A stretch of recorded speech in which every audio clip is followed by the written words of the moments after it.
Then the next, which you asked about the Global Education Pact, this is a typical naturalistic pact. So the church is not an instrument to implement a simple inner worldly and naturalistic humanistic ideals. This is not the mission which God gave to the church. If she does this, she is betraying her mission. Her mission is supernatural first. And therefore, and then to have a pact of education, then it will be based only on pure naturalistic so-called values. And this is not sufficient. The church cannot be, how to say, the church cannot be be abused as an instrument for the achievements of one global humanistic ideology, which is ultimately the aim of all the Freemasonic movements. This is impossible for us. We should make our own educational pact, the Catholic faith. For Catholic children. Catholic, yes, and students. And then at least we could make the Catholic Church, with all people of goodwill, principles of education. For example, avoid any gender ideology in education, to educate the chastity, the respect for life, educate against abortion, against euthanasia, against blasphemy, and so on. These values, this would be better than that the Holy See should make their own pact and conference with all good people with these clearly formulated aims. And then the next, the Abrahamic religions.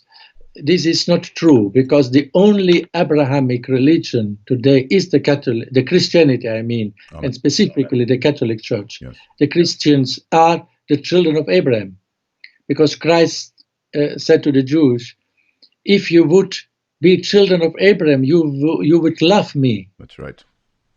And so the Jews do not love Jesus. Hence, they are not children of Abraham. That's right. And Jesus Christ said, Abraham saw me. He saw And me rejoiced. and he rejoiced. And this is Abraham religion. This is Christian religion. And so we are the children of Abraham, who are the children of God. We are the descendants of Abraham, the promised, not the carnal descendants, Right. which are maybe the Arabic people, in some way the Muslims and the Jewish. They are carnal, but the children of Abraham, in the light of God, are not the carnal descendants, are the true spiritual seed of Abraham. Yes. And therefore, and then Abraham is in the Quran, it was not the same as for us. We have to, they have another, they describe him in another way, and they see him in another way. And this is not our Abraham. Our Abraham is the Abraham who saw Christ, who believed in Christ, and who rejoiced in Christ. Yes. Therefore, we have a Saint Abraham, and you know his feast is on the 9th of October. Oh, okay. Is the feast of Saint Abraham in the Holy Land, in the Catholic Church. And in Kazakhstan, we have Saint Abraham is the second patron of the Catholic Church of Kazakhstan. Is that right? And we have every year the feast of Saint Abraham in all the churches in Kazakhstan. With the beautiful prayers which they have in the Holy Land. And Saint Abraham was always in the Roman martyrology since ever.